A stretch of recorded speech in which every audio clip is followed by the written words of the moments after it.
Nagpapatuloy ngayong araw ang palarong panglungsod 2025 sa Irigas City dahil umpisahan kahapon na magtatagal hanggang bukas.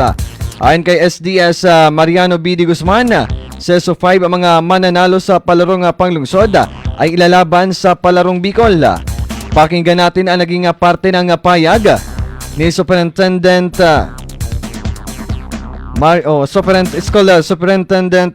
School Division Superintendent Mariano D. Guzman. Nakalatag naman po ang kabos.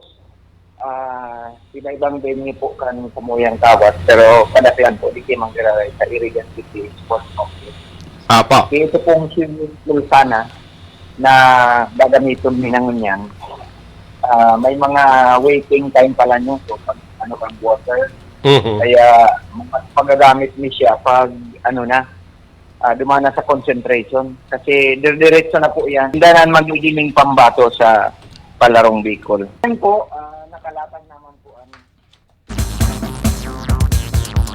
Samantala, ilang mga laro ay sabay-sabay na iumpisahan sa iba't ibang lokasyon tulad ng Irigas City Sports Center, Boys and Girls Basketball, Elementary and Secondary, Irigas City Sports Complex, mga athletics, sa billiards naman, sa Jill Chris Billiard Cafe, ang badminton sa Salvacion Integrated School, dance sports sa San Isidro Elementary School, abang arnis naman sa ICS Covered Court, ang swimming sa Yusanta Swimming Pool, at ang football at futsal events sa RNTVS Irigas City.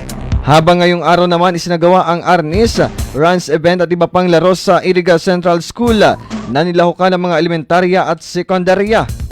Samantala, ang 3 araw na programa ay suportado ng lokal na gobyerno ng lungsod sa pangunguna ni Mayor Rex Cuba Oliva, Vice Mayor Edsel Di Maywata, maging ang sanggunian na panglungsod sangguniang panglungsod at SDO Irigas City headed by School Division Superintendent Mariano B. D. Guzman at ang DSO Dr. Mavic Cuanyo.